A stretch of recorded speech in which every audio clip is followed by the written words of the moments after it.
talk about Cyberpunk. Go buy Dogecoin. All right. All messages are visible. All right. Hope you guys had a wonderful week. Make sure you join the Discord community. We are now an official community, and the link will be in the description below. Make sure you guys are subscribed to the podcast Tabletop Cyberpunk, where I talk about cyberpunk in podcast form and I have guests. And actually, some of my videos end up being on both platforms. And make sure you guys follow me on social media at JonJonTheWise if you want updates and stuff like that about things that I'll be doing, projects, and if you want some memes that I eventually will drop one of these days. On top of that, make sure you guys join that Patreon, patreon.com/JonJonTheWise if you want to show your support, you want to show your gratitude for all the things that I've done. And I really, really appreciate it. I appreciate the love that I get on the Patreon. I want to thank all you patrons out there for everything that you've done. All right. Awesome. Let's sip this water. Just want to make sure I'm live. Yeah. Ah, yes. So this week, what do we have planned? I got a Patreon game tomorrow, and our Starfinder game is on hiatus right now. What's up, Titanic Klaxon? Good to see you. Our Starfinder game is on hiatus right now. We're trying to figure things out. I think I'm gonna do a tabletop cyberpunk episode talking about it, a podcast episode. But yeah, I don't want to go too deep into it right now. I got a show with the illustrious mayor himself, James Hutt. James Hutt, the mayor of Balancetown, and I are going to be doing a show together. We're going to be talking about cyberpunk. Basically, the same thing that we've been doing in the past. The couple times that I had him on, has it been two or three? It feels like three, but I think it's only been two. But yeah, I basically get questions from the community and I have them on and we answer questions. I did the same thing with Monster Fight Club. And basically, we're going to be doing that once a month. So if there's any questions you guys have for James about Cyberpunk Red, or even I'll be answering questions too as an experienced Cyberpunk Red game master, whatever you want to call it. James and I will be working together to answer those questions. So make sure you guys get them to me. Let me know, message me on social media, say, hey, I had this question. And I try to collect them. I put them in a document. So basically, the format of the show is going to be such that half of the show will be answering questions, and then the other half will be showing off content for you guys. Probably free content. Most of the time, it's going to be free content that you guys can access at any point, and we'll give you guys ideas on why the content is great for your games. I think the issue Talsorian has been having is people don't know about the DLC content, or they can't get it out to them in a productive way or efficient way, I should say. So we're going to be working together to hopefully inform you guys more about this DLC content that's out there. Because believe it or not, there's actually a lot of DLC content. There's cyber chairs, there's that elf lines, there's converting old guns. There's now a new hardened mooks, as they call it, and stuff like that. Thanks, young bohemian. I appreciate it, man. I appreciate the congrats. But yeah, that's pretty much it. How did it happen? I got a message from Jay Gray, my buddy at Artel Sorian, and he's like, "Hey, would you like to do a show with James the same way you guys were doing it, pretty much once a month?" And I was like, "Yeah, of course, I would love to do that." James and I have a cool relationship.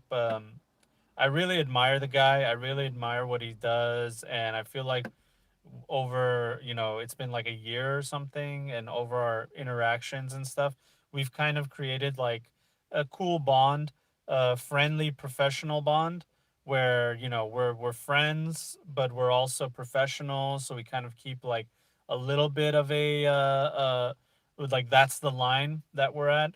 I'm sure if we ever like meet in person that we're just going to be best friends from there on.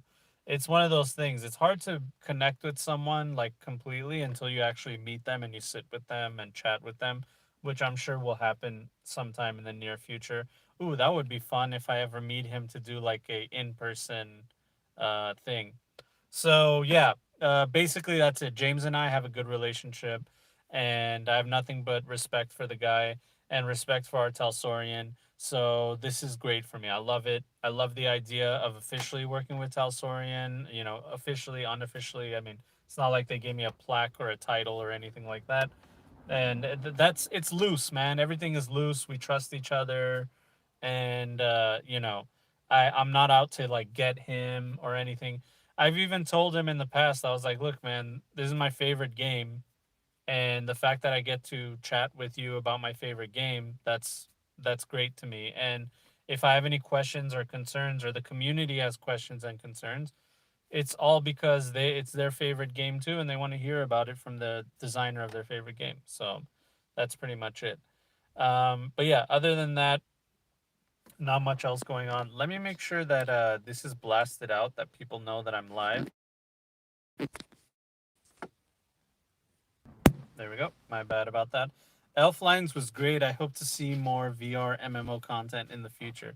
Yeah, that's a fun idea. I love the idea of it. It was very cool for April Fools, but then it is also like, even though it's for April Fools, it's actually a pretty cool idea in general. And it actually worked out. So yeah, there's a lot of things cooking. I don't know if you guys saw a Mike was on a Discord, a Polish Discord, talking to their publisher over there. I didn't actually tune in for that, but yeah, apparently they got two source books at going to the printers. One is at the printers. The other one is going to the printers. So that's sick. That means we're gonna get maybe one's a Witcher, maybe one's a Cyberpunk, or both of them are Cyberpunk. We don't know yet, and I'm excited for that.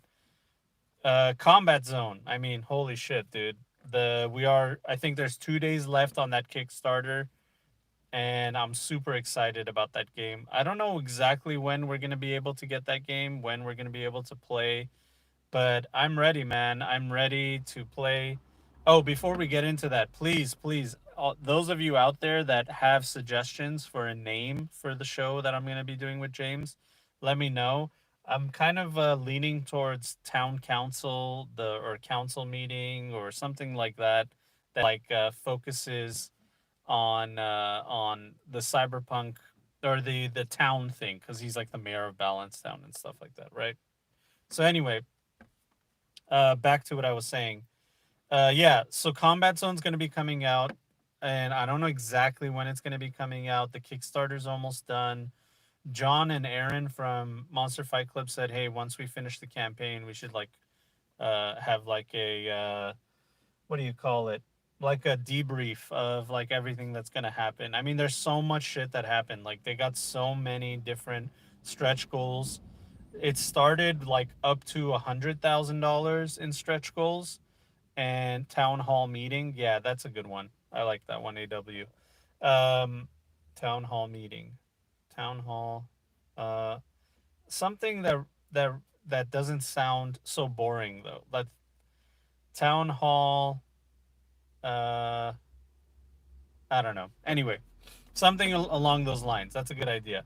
But yeah, they first started with $100,000 backing stuff, and they we blew way past it. We blew way past it.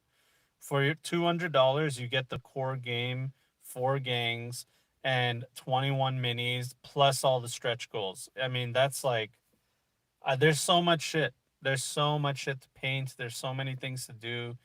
And if there's any audio video people out there that can help me out and give me some advice, some I'm going to be doing battle reports at my local game store. So if there's any way you guys can help me out on how to get that audio video set up, then let me know. I'm guessing I have a Blue Yeti microphone, and I have a very good video camera that doesn't have a good mic, but I figured that I would just have the Yeti mic like kind of above us, like maybe hanging from the ceiling or below us or something, or around us. And basically, it would just pick up our conversation as we're walking around and talking. If there's a way to do it, like a better way to do it, please let me know. I'm very new to it, so it's just going to be me trying to figure it out. But yeah, I plan on doing live games in person, recording it, and doing it at my game shop. The my game shop's like, yeah, hell yeah. Green shout out Green Tower Games in Santa Clarita. The Garrett at Green Tower Games. He said that I could definitely do it over there. Yeah, it'll be really sick, Brutal. And good luck on your masters. I don't know if you already did it yet, but I hope that it goes really well, dude. But yeah, that's the idea. I'm gonna be doing in person stuff like that. And I'm also gonna be doing some painting tutorials. Not tutorials, it's mostly like, me just doing it and stuff. Should be done by tomorrow. Awesome, man. Good luck, dude. You're a very good writer. I can tell from your other videos. That Mother 3 video that you did was really awesome, man. It was really, really awesome. Just the fact like that you took so much care into that video, and I don't know anything about it. All I know is about Earthbound, and I know Mother is like the series, what it's called in Japan, but I didn't really understand like the full aspect of it, and the way you dove into it. I respect, dude. I respect it a lot because you gave it a proper go around. You know what I mean? Like all the aspects of it. I think the creator of the game would be proud to see that somebody made some kind of information like that. But anyway, I digress as I usually do. So yeah, Green Tower Games, Santa Clarita. I'll be recording there. I'll be playing games there. And who knows if this thing blows up and there's a lot of interest in the game. Let me put my shit on silent because it's just blowing up. If there's a lot of interest in the game and people want to know more about it and stuff like that, then I might actually, do more content on Combat Zone.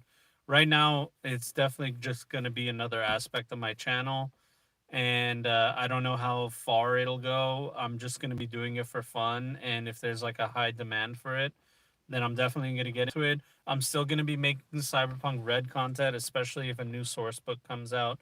I'm definitely going to be talking about that too. Thank you, Eric. I really appreciate it. Definitely down to see some live play. Yeah, hopefully that's what we'll be doing. I just have to figure out. I want it. The audio video has to be on point. You know what I mean? That is. I don't have like a crazy amount of resources, but I'll put in the money and time and effort if I know that I can do it right and do it well. So maybe I should hire an audio video guy to figure that out. I'm not late, you're late. You're not late, Twiggy. A wizard always arrives at the exact moment he's supposed to. What's up, Nihilus? IMAX camera. Yeah. Yeah, that's what I'll do. The same one that they put on the Hubble telescope. I'll have that in the game shop. So yeah, I'm probably gonna have like a one angle view, and then have like a bird's eye view over the thing too. So like two cameras. I don't know, man. I'm gonna have to figure it out. It's all gonna be pre-recorded. Live is something that I would love to do in the future. I'm talking about Combat Zone, doing live uh, battle reports with two armies fighting each other and stuff like that. So yeah, live would be cool if I could do that in the near future, but it's not something I'm counting on. I'm just gonna see what happens with that. And as far as my Cyberpunk Red content, it hasn't stopped. It's still going. I will tell you guys that the Wise Guys campaign is being pushed further back. There's a lot of personal stuff going on. I'll talk about it in my podcast because first I got to get permission from the guys if they're okay with me talking about it. Uh, I think it's important to talk about it, but basically, the long story short is the wise guys. We've reached like a point where how can I say this?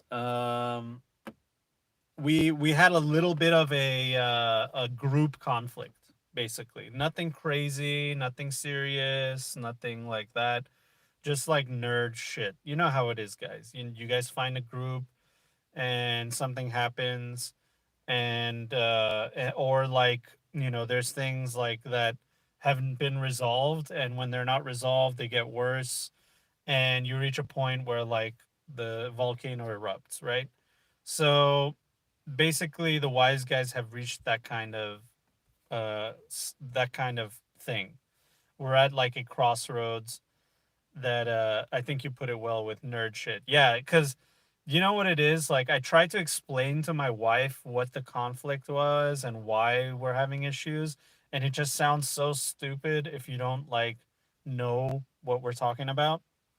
And like, if you don't have experience in it, you know what I mean?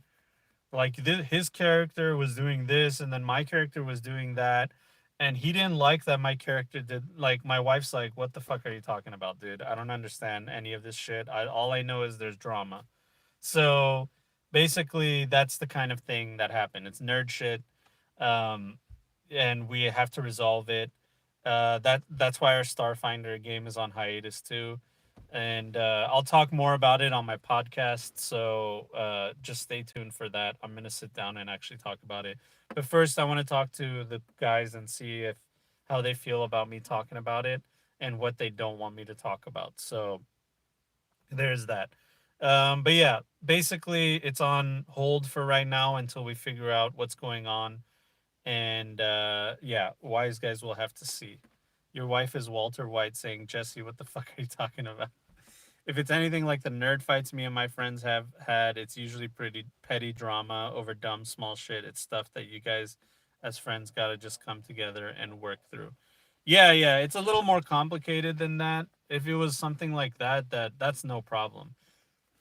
Excuse me. Player conflict, game group conflict, stuff like that. That's stuff. Most of it is really easy to get through. I'm the type of person that is not afraid of confrontation. I know that a lot of people with social anxiety and just like they hate conflict. My wife like hates conflict. She'll avoid it as much as possible. You know, and I totally get it because it's not a comfortable situation, but I kind of thrive in it. I've put myself in a position publicly or with social interaction where I'm not afraid of conflict. I'm not afraid of like just talking about the subject, being blunt, asking people to express themselves clearly, and sometimes that makes me look like an asshole. But really, what my intention is I'm just trying to get to the bottom of it. I'm trying to resolve it. And sometimes my emotions take over, and it looks like I'm angry, and that's something I need to work on for sure. But basically, I'm not afraid of conflict. I'm not afraid if there's something we need to resolve. But there's times where some things cannot be resolved, and they won't be resolved. The two parties are not gonna meet eye to eye, and there's dishonesty between groups and backstabbing, talking shit behind each other's back, and that's where the conflict devolves into something that cannot be resolved because it becomes too tainted. You know what I mean? And that's what kills a lot of gaming groups. Is something happens, an event, and basically you reach the point of no return. I've been through that with a previous group. You pass this line, you cross this line with each other, no matter who it was, and it's the past the point of no return. So that's it. Twiggy says the only time nerd fights got out of hand was when a former friend and player really metagamed and started dictating how people should make their characters, got real aggressive, and we booted them. Yeah, there's a lot of that too. There's like the human condition of people like if you're a controlling person, you want to control every aspect of the game. You want to control how people decide what they're going to do with their characters. And if they don't do it the way that you want, your argument is like, hey, you're ruining my experience because my character lives in this world in this specific way, and you're ruining my immersion by doing things your way. Instead of being more understanding and being like, hey, you play the way you want to play, I play the way I want to play, and hopefully we can find some common ground and a compromise. And yeah, I'll get into it. I mean, on my podcast and stuff like that because I feel like it's a subject that we'll get deeper into. But to talk specifics. But yeah, basically the player confrontation with the game master and the group and all that stuff. That's stuff that can be resolved unless you reach a point of no return where something has happened that it all came to a head. You know what I mean? Everything, all the problems, all the things that you looked over, that you looked past, it reaches a point where you can't look past it anymore and you've had enough. Whether it's the game master not giving you player agency, or it's another player trying to control the game and trying to control everybody. I mean, there's so many different aspects to it that can lead to that. Brutalk says mediating nerd fights can be exhausting too. Eventually, you just want to move on and find some way to enjoy your time again. Yeah, and I'm at a point in my life right now that things are really good. I have a healthy balance. I have healthy relationships. So if there's anything that is going to endanger that healthy balance, I don't care how much time and money and effort I've put into preparing for the Wise Guys campaign. If it's not going to be fun and I'm not going to enjoy it, then I'll scrap the whole thing, dude. I will scrap everything. I'll scrap my entire YouTube channel if I feel like it's not helping me, or it's detrimental to my mental health, or my the balance that I have. Balance is like the most important thing to me. The healthy balance of relationships, fun, work, family. I have this like perfect yin yang shit going on. If anything is going to endanger that, I will gladly cut it out of my life with no regrets. And I don't care how much money or time I spent. The balance means more to me. So that's basically it with it. Twiggy says, with me, conflict is hard. My social anxiety from my Asperger's makes it difficult to engage or project my feelings. There are times with one of my players that he gets out of hand and I want to step in. I think you cut off right there. Oh, step in, but it's extremely hard to me, so his brother steps in and helps me out. Yeah, I know it's difficult. I'll tell you, even as somebody that doesn't have that kind of anxiety and doesn't have Asperger's, it's still difficult for me too. And the thing is that what I've learned in life is, because something is difficult, that's like if something is difficult, that's a sign to me that it needs to be addressed, because it's difficult. Like it needs to be. Uh, Doing difficult things is a part of life. I'm not trying to preach to you. I'm just saying my own personal like credence or whatever principles. If something is difficult, I don't shy away from it, because that lets me know that, like, oh, because it's difficult, then this is really important. Then this is something that you have to face because it's difficult. And I've been able to overcome a lot of my issues that way, by facing my demons and facing the problems head on. And that's why I'm not afraid of conflict, because I know I actually deep down don't like conflict. I hate it. I don't like any awkward social interaction. I have social anxiety too, but I face those fears and I face it because I want to overcome it.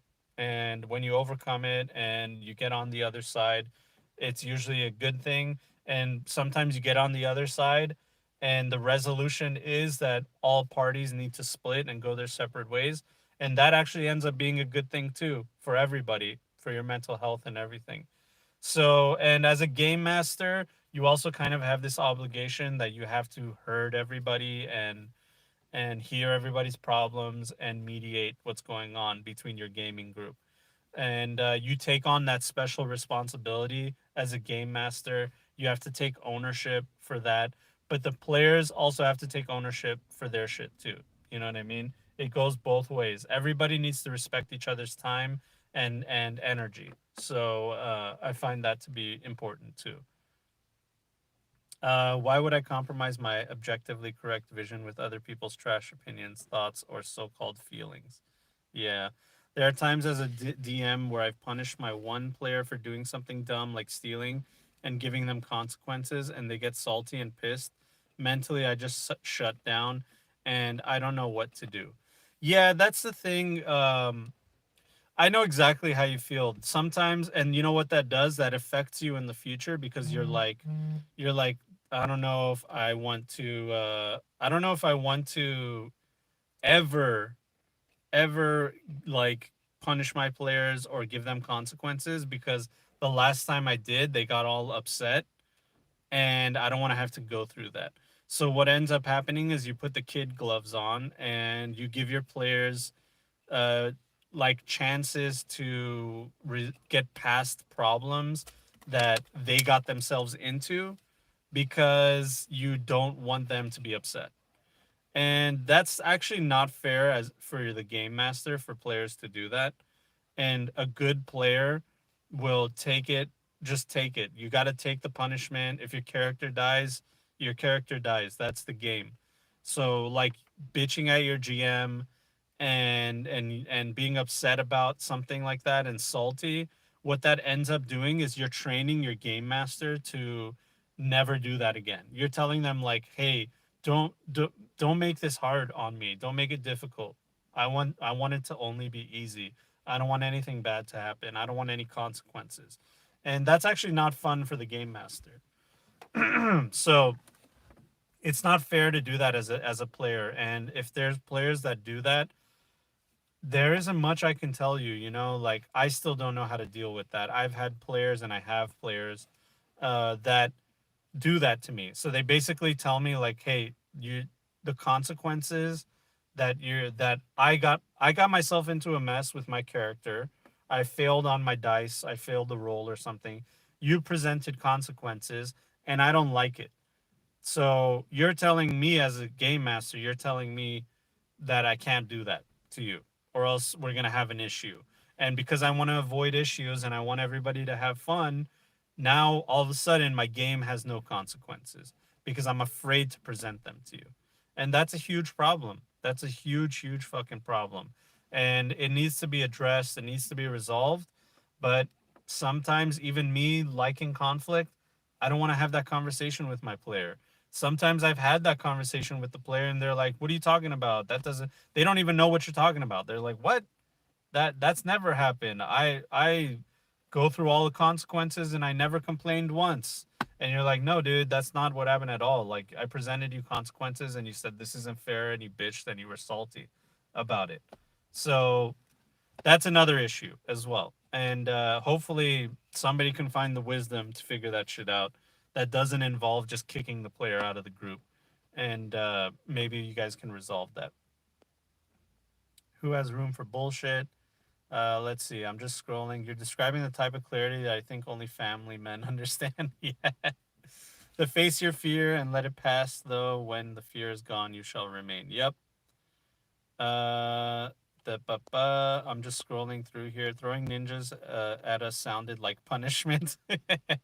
No, that's just good storytelling.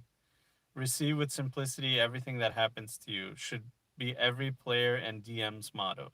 Yeah, man, that's the game, dude. That's the game.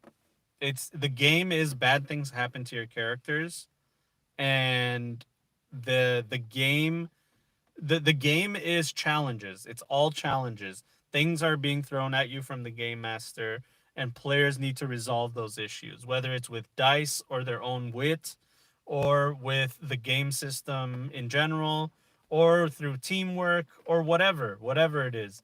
And sometimes the consequences are going to be dire, and sometimes the consequences are going to be mild. So sometimes the consequences are going to be positive. That's just the game. If you got to take them all with stride, if you want the positive things to happen, bad things are going to happen too. And you can say, "Oh, this is bullshit," and be salty about it and ruin the balance of good and bad, and good and evil, and positive and negative things that happen, and you'll just really ruin the game. That's what happens there. So yeah. John, yeah, it's made it hard to punish players because I don't know if it's going to upset or piss this specific player and derail the session. Last time he got mad, he went outside and sulked for the rest of the session. So we kind of just ended for the week. Yeah, I mean, look, I'm the last person to say kick that player out of the group. I don't think that's a good solution. I think that you should try your best to make sure that you keep the group intact, because when you kick a player out of the group, even if they're a bad player or a problem player, it still leaves a bad taste in everybody's mouth. It leaves like this feeling like it's the all the fun that we've been having was a lie, because actually this person was disruptive the whole time, and even though they're gone, it feels uh, things feel different. Now we got to make up an excuse on why their character isn't around anymore. But on the other hand, it's not good for your mental health as a game master to have to deal with that. And if he's coming back and skulking what is skulking, whatever the word is. If he's gonna be in a shitty mood the entire session, now everybody's having a bad time. So basically, you have to either decide like, hey man, we got to resolve this, you got to figure it out, or you got to get the fuck out because you're ruining the game, you're ruining it for everybody, and then you got to take a break. That's what I think. I think you got to tell everyone like, look, I'm kicking so and so out of the group because they are ruining the experience for me and for everybody else by getting upset every time a negative consequence is presented to them. And because of that, let's take a little break.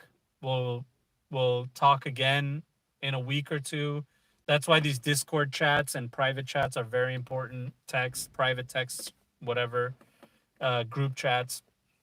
And throughout this month break that we're having, let's talk, let's chat, let's see where we're at. And maybe we can, after a month break, we can come back and feel like, okay, we're ready to go. We have a clear mind. That problem player is out. Now we can have a different game. So I would recommend you do something like that. And that's actually something that I'm going through right now too. Setting expectations is real important. I agree, Ashwalker. What's up, William Herman? Imagine playing a game based around rolling dice and not liking risk. Yeah, it happens. As a DM, I don't just let my players do whatever without reactions and consequences. The players thought it would be okay to murder a common guard for 114 damage from a flurry of blows and thought he wouldn't get in trouble because he's a noble. Yeah, no, that's nonsense. That's nonsense. You just killed a government paid, or the lord of the land is paying this guard to watch the area. They have protections, they have rights, and if you infringe on those rights, you're a problem to the community. In a world like Cyberpunk, there's a lot of that going on. There's a lot of people dying, including cops, including gangs, including innocent people. So for you to get away with it is way more believable. But if you're playing in like a game even in Cyberpunk, you might be playing like in a corporate zone, for example. In a corporate zone, that you don't get away with it. You killing somebody, you don't get away with it. No, they look for you, they hunt you down because that's supposed to be the safe place. So if you come in here blasting your guns and thinking you're on the corner of 2-1 and what is it?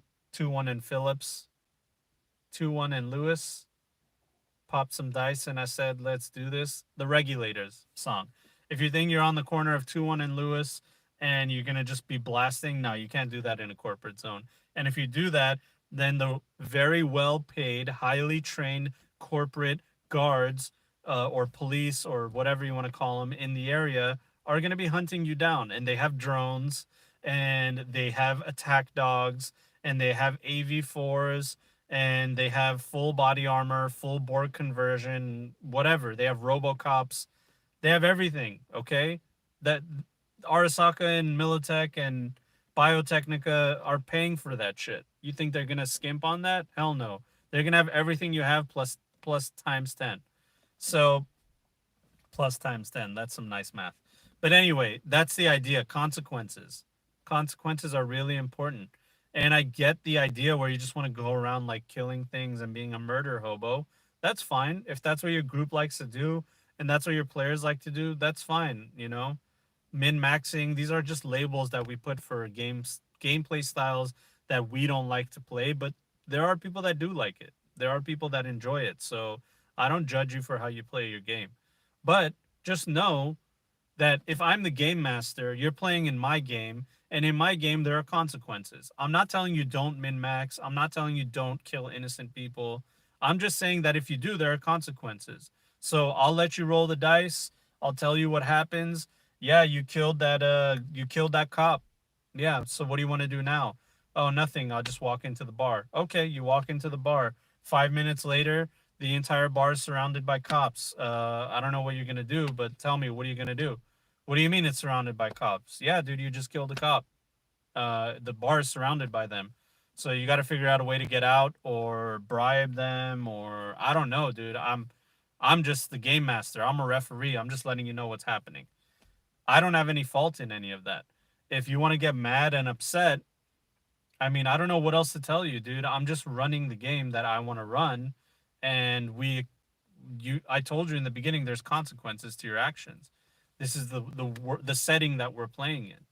So if somebody wants to get upset about that, then there isn't much that I can do about it, you know? And if they're going to be a problem and disrupt the group, then we got to figure out how we can get them out of the group because that it's a cancer that will spread and you're supposed to look forward to playing.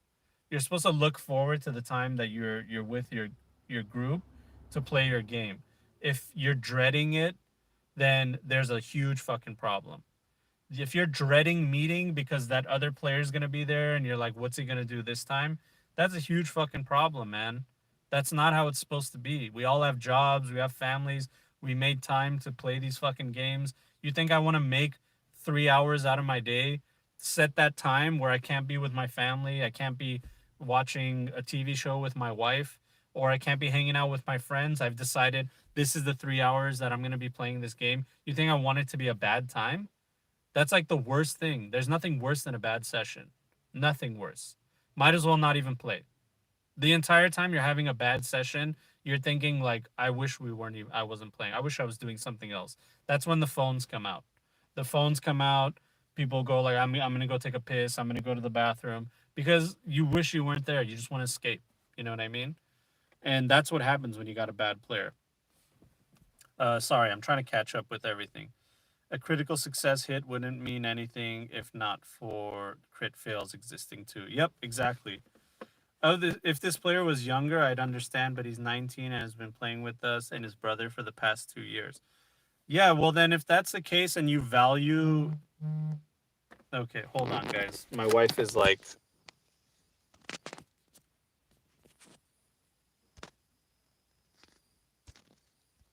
Yo, sorry about that, guys.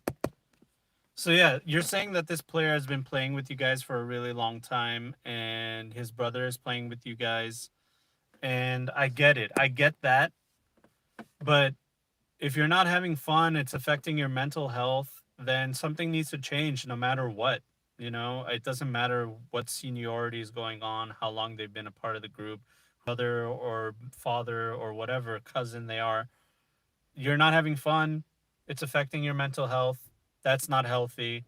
So something needs to change. Something needs to be done. And maybe you should wait till the next time they do something. So present a consequence, then they get upset. Stop the game right there. Stop the great game and address it right there. And go like, hey man, this is a negative consequence and it's part of the game. You do this a lot and it's a problem. You ruin the session, you ruin everybody's mood. And we need to resolve this right now because I can't do this anymore. So, do you have a problem with this negative consequence? If you do, then let's talk about it. Let's resolve it. What is it about this that you think is bullshit? Are you mad at me? Are you mad at the game? If you're mad at the game, okay, that's fine. You could be mad at the game. That's great. That means that you actually you're passionate about it. You know what I mean? But don't be mad at me. Don't blame me for playing the game and refereeing the game. If you're gonna take it out on me and make me the scapegoat for the problem, then that's an issue. It's affecting me mentally. It's affecting the group, and I can't go on like that. I can't keep playing like that. So you're gonna have to decide right now whether you have a problem with me or you have a problem with the game. If you have a problem with the game, I feel you, dude. I'm with you. Yeah, it sucks when bad things happen with the game. Fuck this game. It's such a bullshit game, right? Anyway, let's continue playing. But if you have a problem with me, you shouldn't have a problem with me. I'm refereeing the game. And if you do, if you can't get past that idea, then we got to figure something out, man. Maybe you need anger management classes. Maybe you need to just be away from this group. Maybe you need to be away from this game. Maybe you need to roll a new character. You don't like the way the character's playing. I don't know, but we can't just continue like this and pretend and ignore the facts. And that's it. Did I lose the chat? Live chat. Where are you? Here we go. Jesus Christ, I have so much to catch up on. Oh my god, my bad, my bad, my bad. Here we go. All right, here we go. A critical ba ba ba ba. My condolence. It introduces this uncomfortable fucking edge to everything. Yeah, it's not fun. Session zero is integral as it sets expectations from the beginning for both sides of the screen. I agree with you, William. The problem is that even though you set expectations, some people will be like, yeah, yeah, yeah, I'm totally cool with it. Yeah, consequences, yep, it's part of the game. I get it. And they're all on board. They all say the right things. But then when it actually comes to the bad things happening to their characters and the negative consequences, all of a sudden they change their tune and they're like, this is fucking bullshit, and they have like this degree of like, you wronged me. And it's like, dude, I thought we all signed this social contract that this shit's gonna happen. So I don't understand what the fuck where this is coming from. And that's the problem. That's the real issue. The issue is that even though you set expectations and most of the group is happy with the consequences and understands them, there's still going to be somebody that might be like, yeah, I know I agreed to it, but I feel like this is an exception because I feel wronged. I feel like this is wrong. It's fucking bullshit. Why? Maybe it's emotional. Maybe who knows? I wish I could get into their mind so I could understand what the fuck is going on. But even though you set expectations and you can say like, "Hey, I clean my hands of this situation. I let you know from the beginning," it still makes it shitty. Like especially you guys are in the middle of a campaign. You guys have been playing for 2 years, like Twiggy said. It's easy to say like, oh yeah, kick him out of the group. That's not an easy thing to do, man. That guy is a brother of the other player. They've been playing for 2 years. They've been how did they get how did they play for 2 years and then now they're gonna kick the guy out? You know what I mean? That's like that means that they should have he should have never been a part of the group from the beginning. And that's something that you'll need to resolve as well. Like it's not easy. It's we're talking about human beings and social interaction. It's not as black and white as we hoped it was. If human beings were as black and white, then people with uh, neurological diversity, they wouldn't have as much issues as they have trying to deal with society because people say one thing but then they act a different way, or they act some way but they really feel a different way. So it's hard. It's a chaotic mess of trying to deal with social interactions. I just got to figure things out. One of my players is his brother, so it's hard. I can't just kick one out without pissing off the other. Well, maybe talk to the brother and see what you can do, and see how they feel. Say, hey, if I kick out your brother, what would happen? You know what I mean? It's difficult to deal with that. I actually prefer talking face to face. Me too, AW. I'm just not good at communicating via text, and I don't like putting smileys on every second sentence to soften the words. Yeah, I get it. What's up, Wiz UK? Hi, John. Hi, all. Our Cyberpunk GM is always thinking up ways to kill or maim our characters, and we love it. Yeah, that's great. Good to hear. No, no, no. You didn't derail it, Twiggy. It was a good subject. Don't be sorry. Yeah, this is stuff that we need to talk about. How do you feel about ethical and moral decisions in Cyberpunk? It's all relative. Morality and ethics is in the scope of Cyberpunk and the dark future, where morals and ethics are a little bit different, man. It's a little bit different when you're trying to survive. There's decisions that you make. I mean, just think about all the zombie movies and shows that we've seen. It's that typical thing that happens where someone's like, hey, I'm hungry. I need help. I have nobody. And you're like, well, we have a set amount of food. You know what I mean? And taking on another mouth from a person that we've never met before, they're a stranger. It's dangerous. Should we do it? Morally, if we were all to like go to heaven's gate and be judged by the angels, yeah, we would take on everybody, every innocent person, and try to help them out. But realistically, and in a survival situation, would we do that? No, we wouldn't, and we wouldn't. That's probably one of the biggest conflicts in Cyberpunk is everybody makes these characters that are hard ass motherfuckers, Yo, $25. Is that from you, Nihilus? Of course. Thank you so much, buddy. Gotta go be gainfully employed. Looking forward to tomorrow. Love you, buddy. Thank you so much. Have a good one. Yeah, so basically everybody makes a badass character that doesn't want to be friends with anybody, and then we expect them all to work together, and that's like the group dynamic. It's like, okay, we're not friends, but because we all want to survive, and you need to be able to trust some people to survive, because if you do things on your own, you're definitely going to die. Then we kind of like all agree to work together in this moment in time. In the future, it's unknown what will happen, but right now in this moment in time we are working together to survive. So morals and ethics are a little bit different. Speaking of looking forward to things this Wednesday, oh yeah, every group has a different social contract, but it's important, it's very important, and when the contract is broken it needs to be resolved. Even though I'm guilty of looking past certain things, I can tell you right now, looking past those things has led to a major group conflict in my group, and now we're resolving it. And it's stuff that has come to the surface that would have never, it never went away. You know what I mean? We just look past it, but we never got over it. We got past it, we didn't get over it, right? Wife aggro. John gets a wedgie from his wife for being mega nerd. Who sent the ninjas? Will Hornet be pissed? What drugs will Tweaker find? Find out Wednesday. Maxfield says, how do you feel about music for certain character gangs or even mission completion? Yeah, sure. Like when you bust out the bad guy theme, the players go, here we go again. Yeah, that's fun. Why not? Um, for horror games, playing specific music to cause tension. Yeah, 100%. Can we make you the scapegoat for having a good time? Yeah, sure. I'll gladly take that.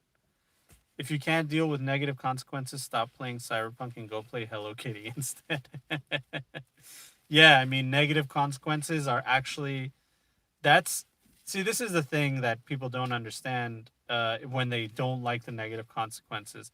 That's what makes it interesting. It's interesting overcoming those consequences.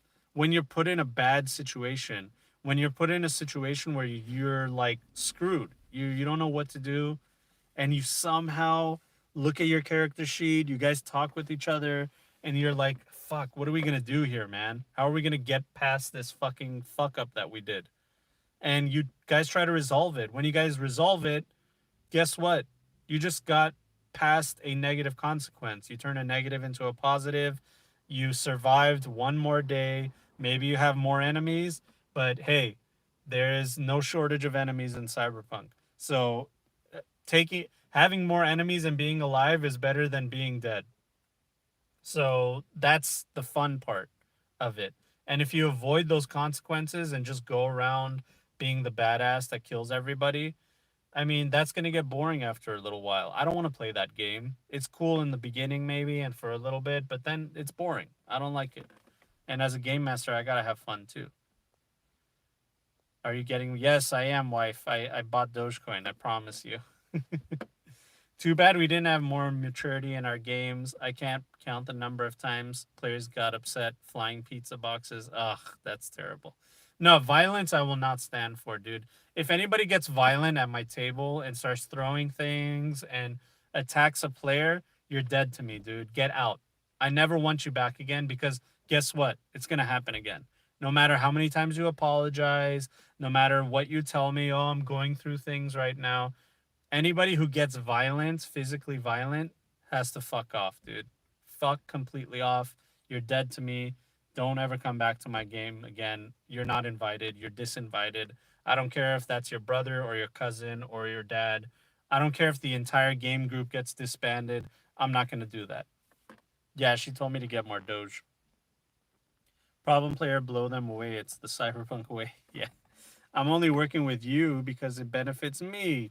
Typical edgelord solo. Yeah, 100%. The only violence I like is that track from 2077. Which one is that? I don't know. Hold on, guys. Let me take off my sweater because it's hot as shit in here.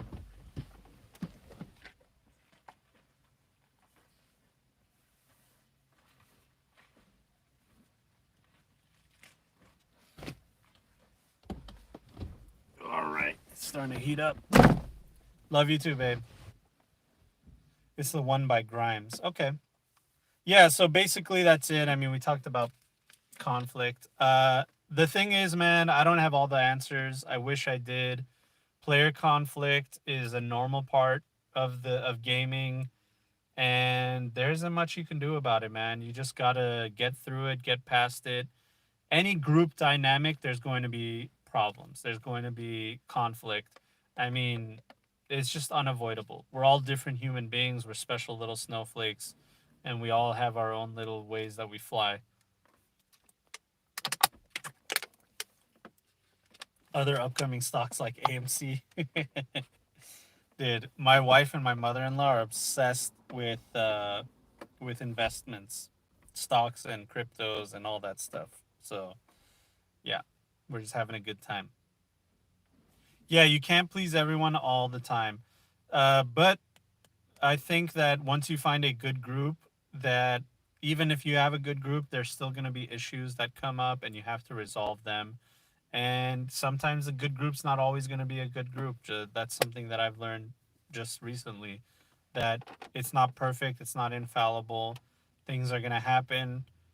People are going to be, you know, things are going to change. The issues that you got past or you looked past, are not always going to go away. And you got to be willing to be flexible. You got to be forgiving, and there has to be a line that has to be drawn. Like I said, violence is my line. Anybody gets violent on the table or name calls or starts talking shit, you're out of my game. I've been through it.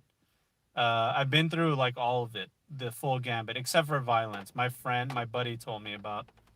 I was playing in a group with my buddy, and I left that group, and then a few sessions later, they had a violent incident. Um, I wasn't there. I appreciate the words of encouragement. Thank you, Twiggy, for the $10. I love you, dude. Gave me a lot to think about. Love you, man. Can't wait for tomorrow and every session after. As Hella would say, you are one hell of a dronger. Yeah, he would say that, wouldn't he? Yeah, man. I'll see you tomorrow for our game for sure. But yeah, no problem, man. I appreciate all you guys. So yeah, violence is neon exit sign. Yeah, man. There's no room for that. Name calling, personal attacks. I don't like any of that either. And if you don't agree with the way that I run my game, then I'm very flexible. I'm not the type to say like, okay, bye, see you later. I don't think that that's I don't think that that's fair either. Just because someone has an issue with the way you run your game doesn't mean that you should kick them out of the group. Doesn't mean that you shouldn't give them the time of day. I think it's unfair to do that because there might be something that you're overlooking. There might be something that you're not keeping in mind, and it could be an easy fix. It could be like, oh shit, I didn't even think about that. You know what I mean? If your player comes and says like, hey, I just don't feel important in the group, then you got to address it. You don't kick them out of the group and say, well, like, oh, if you're going to bitch, then get out of here. No, you got to address what the hell's going on. How would you feel about gang campaigns? Maxfield says, starting from the bottom and making it to the top, betrayals, debates on drugs, and what it means to be a member of a gang. Yeah, that's fun. I love it.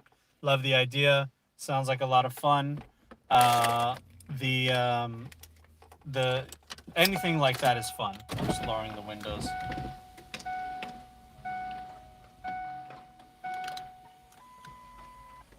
All right. Yeah, anything like that is fun. I also really enjoy the cop campaign. Like, you're all cops, that's good. You're all corpos, you're all media. That's all fun. AW with that €5. What's going on, dude? Thank you so much. I really appreciate it. Super appreciate it, man. No, don't put him in timeout. You just paid me. Did I just put you in timeout? No, I didn't, right? No. Hey, AW, please chat and make sure I didn't put you in timeout. I was trying to move something. Thank you so much, dude. I really appreciate it, man.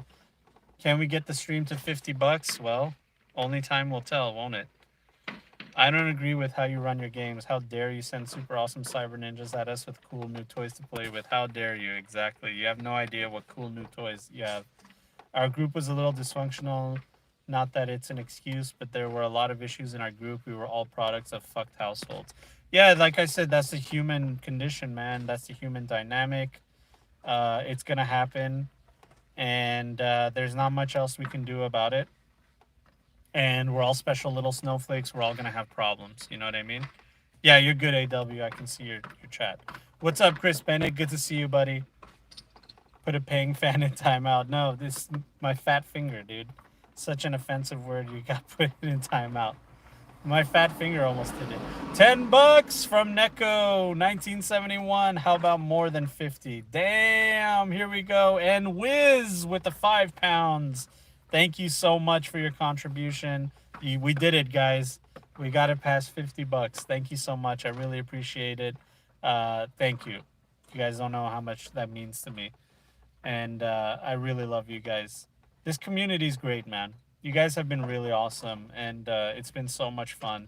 Even though we're talking about kind of like a heavy subject right now, I feel like it's something that is unavoidable, though. You know, that's one of those things that just as much as people want to know, like, what's the best build for their paladin, or what's the best gun in Cyberpunk, people also want to know the harder questions are actually the player conflict ones. Those are the hardest questions to answer because of how different that we are. You know, is Carol still here? She's gonna tell you put the $67 into Doge. Good. We at around 67 right now with the conversion rate. It says 58.15 on mine, so I don't know if the conversion's correct or what, but it says $58.15. Nervous about running my first campaign this weekend. Watching your games helps me out. Thanks, John. Anytime, Danny Lee. If you have any questions, be sure to ask. And being nervous is actually normal. I still get nervous, a lot less nervous now, but that's only because my preparation is better. If you're not, if you don't prepare well, and I don't mean prepare a lot, I mean prepare well, the efficiently. If you learn, you'll learn how to do that, and basically what that means is you're going to be less nervous, you're going to be able to deal with the issues that come along, and you're going to be able to have fun. But being nervous because it's a new system, new campaign, new group, all those things are normal. Those are normal things. Everybody's nervous. Take it slow. Take your time. Get the Cheetos out. Get the sodas out. Get some beers, some weed, whatever you need, and chill out. I actually don't like smoking weed before I play as a game master. It kind of fogs my mind. I'd rather do it after. Overlord Google demands its payments. Hey man, they got to take their money, I guess. They gave us this platform, so they got to make their money. Yeah, every group is different. What works for one group may not work for another. GM's hardest job is reading the room. Yeah, you gotta know all that. You gotta know how everybody enjoys how to play, and you gotta try to find like a middle ground between everyone. And that's very difficult to do, no matter how hard you try. And guess what? People lie. Newsflash: people say things, but they don't mean it. They actually mean something else. So even though they tell you that they're okay with something, really they're holding a resentment against you, and they don't actually like it, and they don't know how to tell you because they have social anxiety or because they're liars. So, or a little bit of both. So, that's just what happens too. And when I say liars, I mean they lie to themselves, or they lie to you, or they don't realize aspects about themselves. So yeah, it's difficult to say. It's difficult to say. Read my mind there. Can't get too toasty before running a sesh. Yeah, no, it's too much. I've tried it before. I don't like it. I don't like it at all. And I'm what would you call it? A veteran pot smoker, and I don't like smoking before I run the game. How do you feel about campaigns and war campaigns? If you're familiar with the Chrome Berets, it's like that. Yeah, I know about the Chrome Berets. Buying guns that have been circulating for years to fight in one of countless wars. Yeah, that's fun.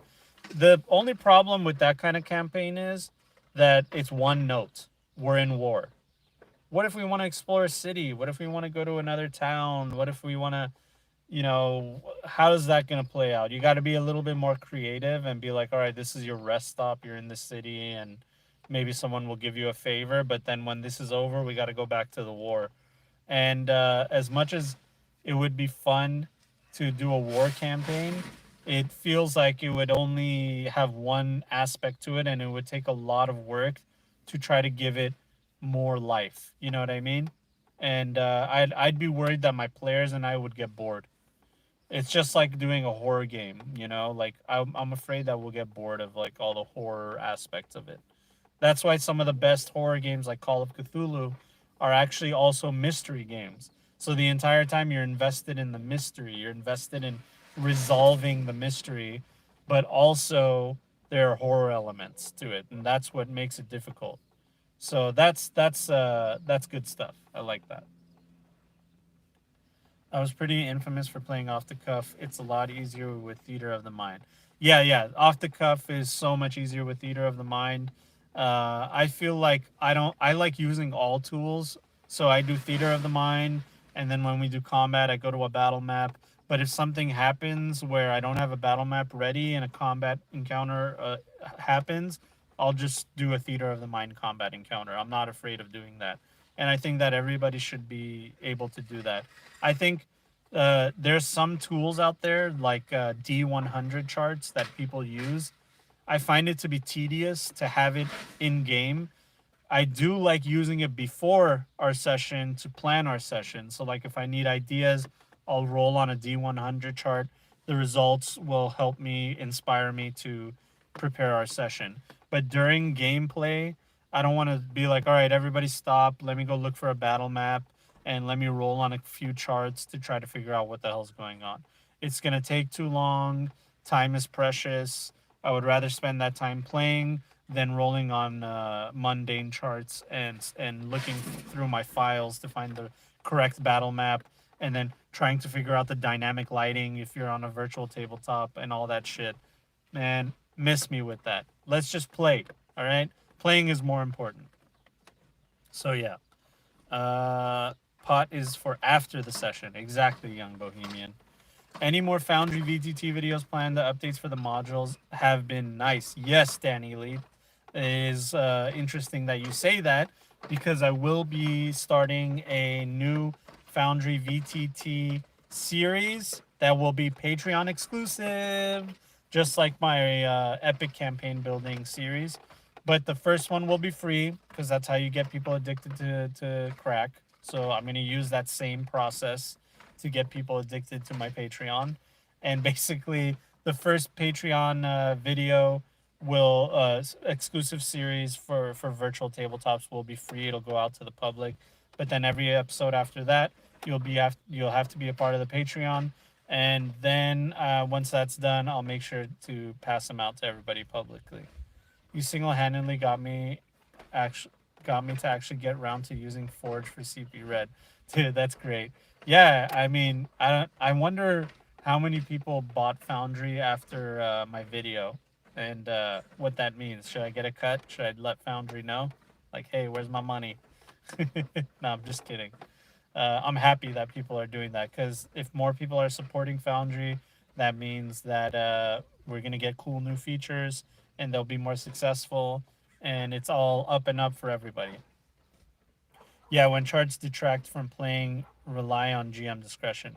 GM discretion is really important.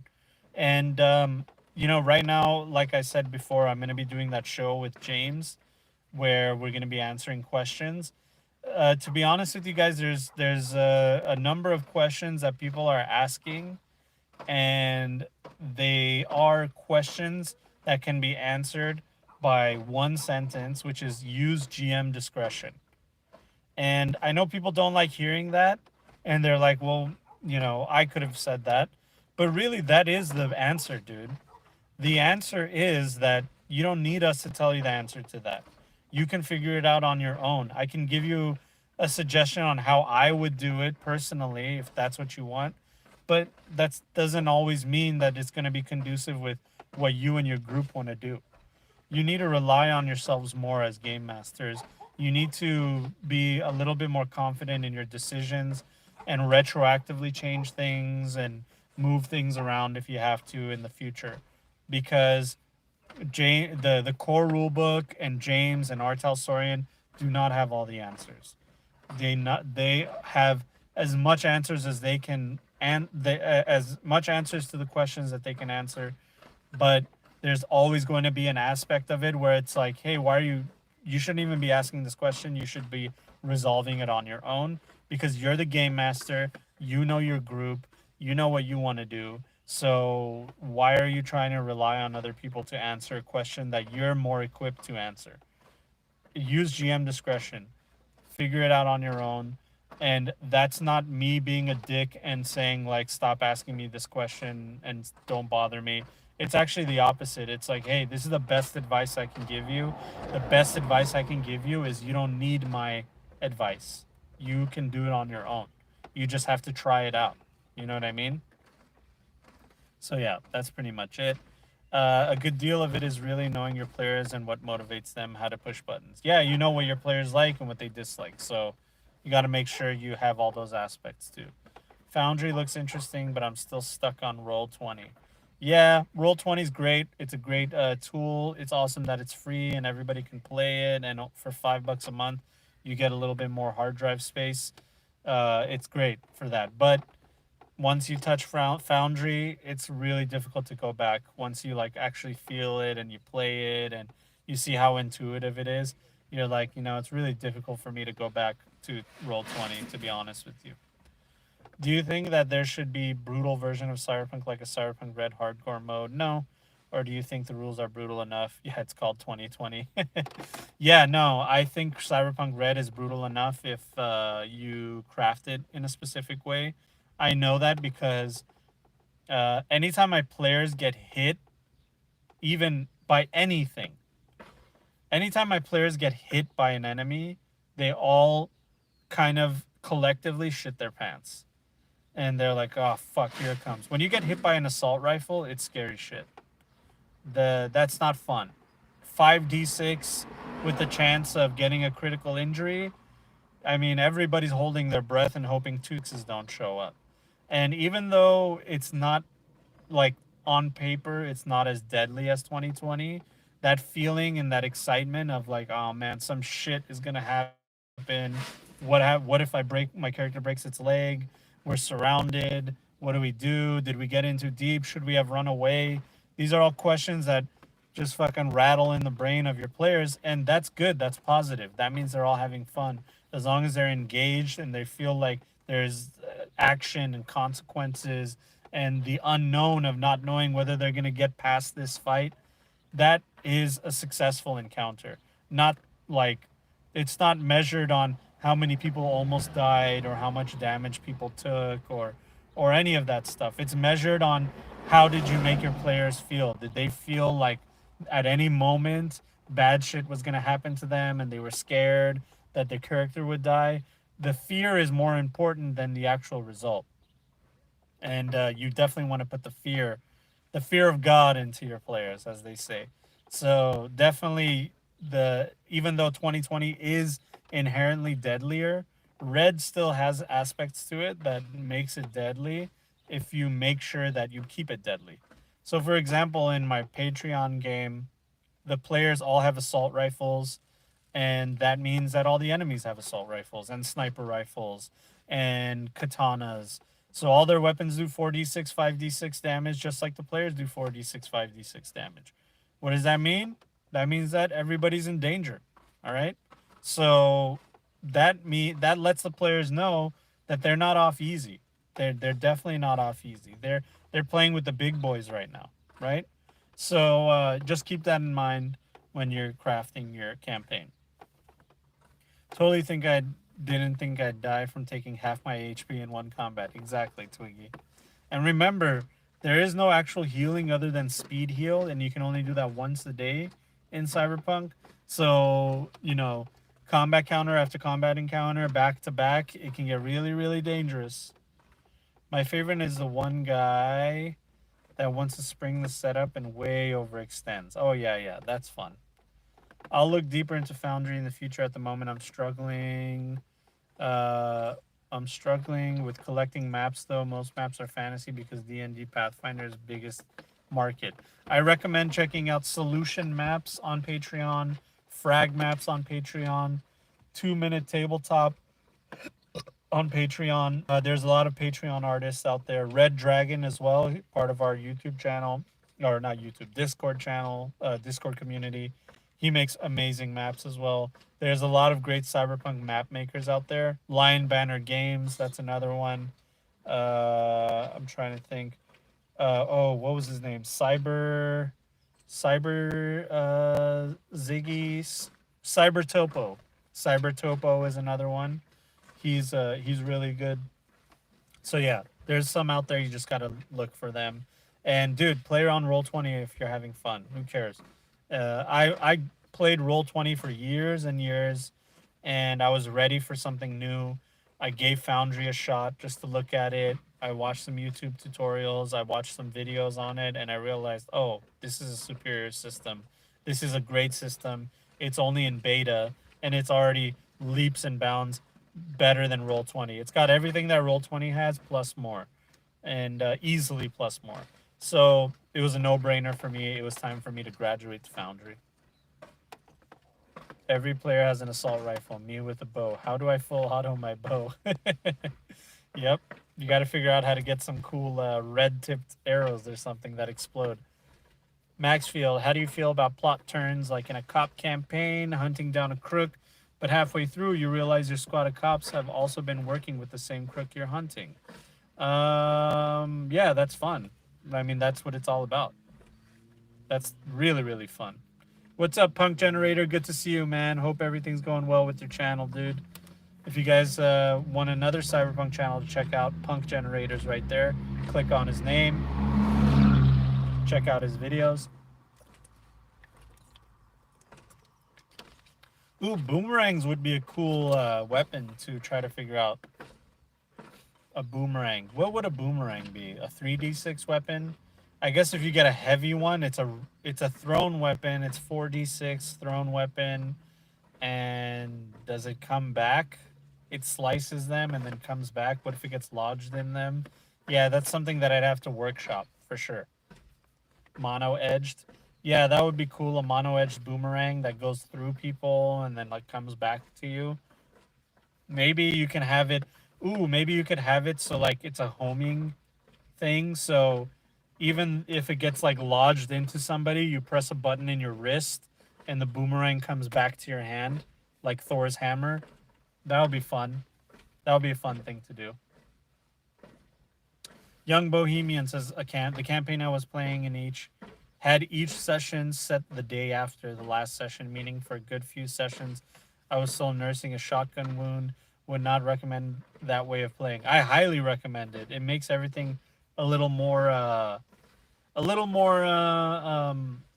do you say it, on edge, you know what I mean? It feels like things are a little more dangerous. I actually highly recommend that you make sure your players know that they need to rest and relax if they want to get through things. Sometimes they have a time period where like, should we get into this combat encounter or should we just run away because we have shit we need to do? And even if we win this combat encounter, we're still going to come out of it damaged and we have shit we need to do. Like, who knows if that's going to be detrimental to us later. That kind of dynamic is really fun too. Human-sized shuriken. Yep. Let's see. One mono-edged or the core boomerang with C6. C6? What's that? Magnetic glove. Yeah. Do you have a link for Foundry? It's just called Foundry VTT. Punk Generator. Foundry VTT. It is $50 for the Game Master to purchase. You guys could actually split it with your group and everybody like chip in. The Game Master buys it, and then you can actually make your buddies Game Master assistants, and they get all the same privileges you can, and they could run their own games and stuff like that using your system. But it's $50, and you get a lot of stuff for 50. It's a one-time fee, yeah, one-time fee of $50, And this is the one kicker, okay?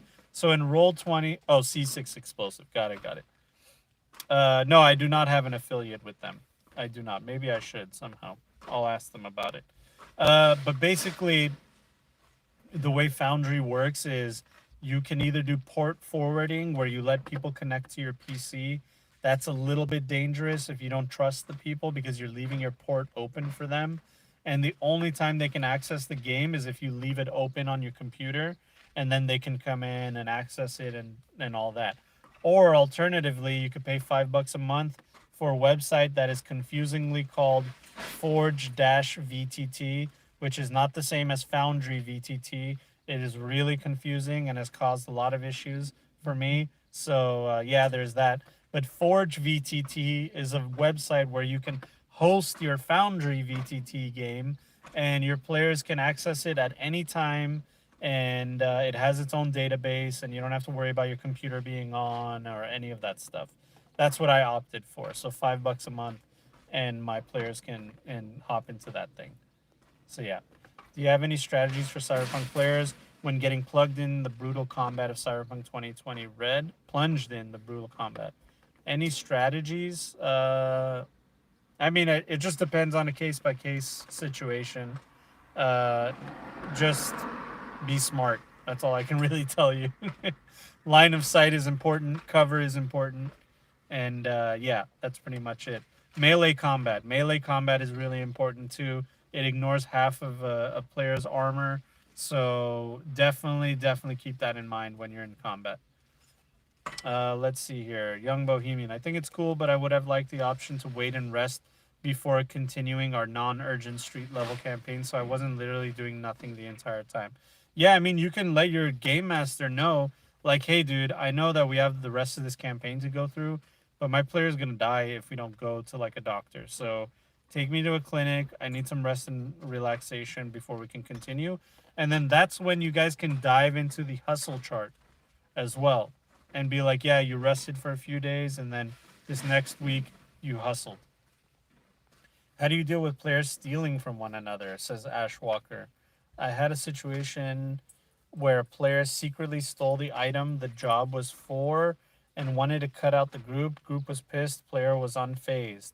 Yeah, so that's actually a common issue in Cyberpunk, Ash Walker, because Cyberpunk is such a game where you look out for yourself and there's backstabbing. Even though the setting encourages that, basic game decency and group dynamics for any tabletop campaign discourages that kind of behavior unless the group has a lot of experience in it and they if the group was not pissed and thought it was funny, then you're all good. But because they were pissed, that means they're not on board. So the group like basic tabletop game dynamics dictate that the group needs to be cooperative. And if at any point one of them is not cooperative with each other and decides to be the loner, then they really leave themselves to a bad situation. So like let's work out the logic of this, right? Logically, he's saying my character would do that kind of thing. He doesn't care about the group. He's just looking out for himself. So he steals the thing that was important and cuts the group out of the thing. So now you tell me, all of you in chat and all of you out there, what is the logical consequence to that action? The logical consequence to that action is that the rest of the players attack this one player, kill him for the betrayal, and try to get their money back. Now, what happens? Now, what's going to happen after that? That means now we've introduced a player conflict. What if that player is like, what the fuck? You guys killed my character. And it's like, yeah, you stole from us. That's what's going to happen. Now you got to go roll a new character. Now, whatever plot points the GM had planned for your character has to be thrown out because you decided that this was what you were going to do. So the logical conclusion is that while the setting does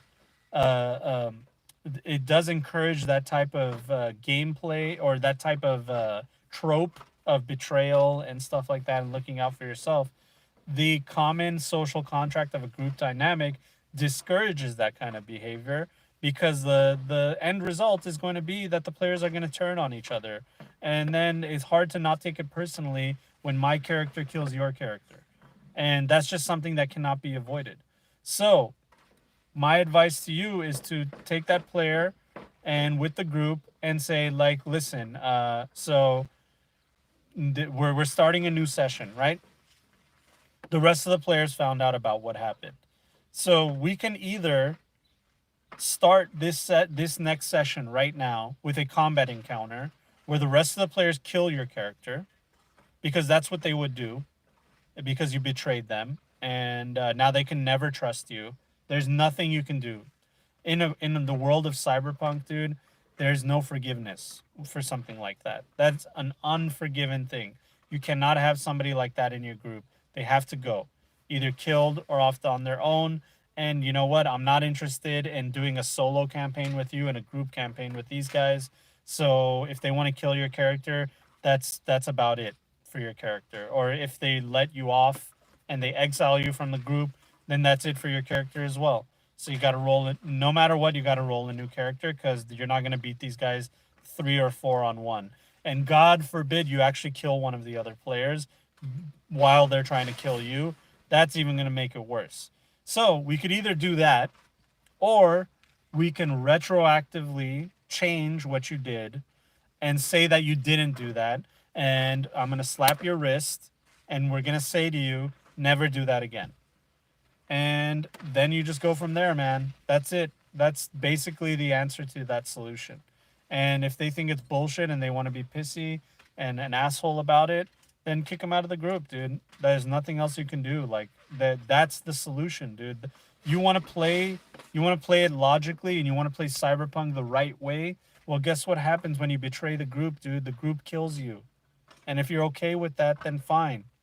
You're okay with that. But you know what? The group doesn't like that type of dynamic. They don't like playing like that. So now we're in an awkward situation where like the players don't trust you, not the characters, the players don't trust you, the actual people. So they're not going to trust any character you make from now on. They're going to metagame and be like, no, no, no, you can't trust Jake's characters, dude, because Jake's an asshole. He's going to steal shit from us. So, make sure that we definitely do not let him hold any MacGuffins or any important documents, because the guy will steal it. So yeah, that's my advice to you. All right, observe, listen, watch the others. Edison Carter, what are your thoughts about players applying luck to lower the value of a death save roll? You can't use luck on death saves. You can't do it. It's against the rules, and the reason it's against the rules is because of that exact reason. So I wouldn't allow it. Death happens, death is there. You can't luckily not die if you're bleeding to death. You can luckily administer first aid to your buddy, and even though you have no training, you luckily were able to patch the wound and keep them alive long enough to take them to a hospital where they were resuscitated and brought back to life and healed. But you cannot save yourselves from the grip of the Grim Reaper once he has you in his grasp. That is just how it goes in Cyberpunk. Have you ever tried drone combat with the mobile backpack-sized net architecture? Nope. It's limited to 2 control nodes, but looks pretty powerful to me. No, I haven't actually tried that whole aspect of the drone thing. I haven't done that yet. I should probably give it a shot. It sounds like a lot of fun. The other players may frag him. Bingo was his name. Yeah. Character is now a hostile NPC in the plot, and the players must create a new character. And the player must create a new character to help track his old one. Yeah. Basically what I said. Let me just drink a little bit.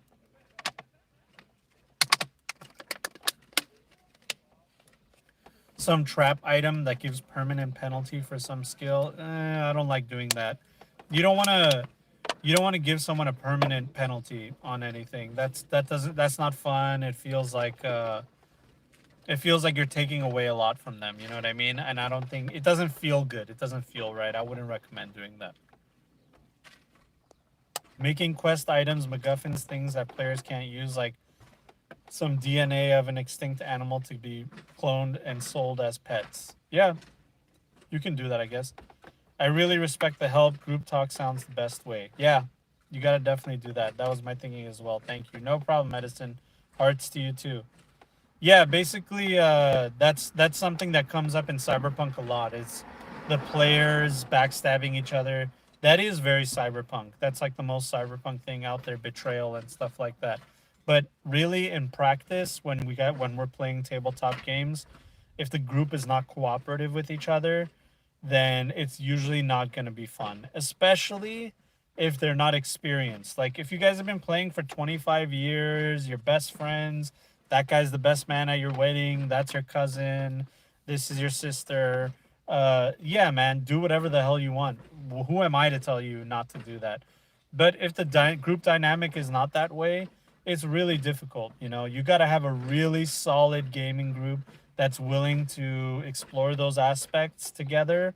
And but from what you said, Ash, the group was not happy about that. So it seems like they're not up to that kind of gameplay. All right, my dudes. My phone is probably going to heat up right now. I just realized the sun has been blaring on it. So I think that's about it. We did an hour and a half of live chat. Hopefully that player learns. Yeah, I hope so too, man. It's difficult to tell. The problem with those types of players is they think they're playing Cyberpunk the right way by doing that. And really, to be honest with you, there is no right or wrong way to play Cyberpunk. There is only the right way according to your group dynamic. And if your group is down with that kind of shit, then cool, do it. But if they're not down with that kind of shit, then it's not going to work no matter what game you're playing, whether it's D&D or Cyberpunk or Rifts or Call of Cthulhu. It's just not going to work with the group dynamic. So you got to be careful with that kind of stuff. All right? All right, guys. If there's anything else, let me know. Other than that, I just want to thank all of you. Thank you so much for the donations. Can I read the donations by pressing this? No, I can't. Yeah, no, I cannot do that. No, it's all good.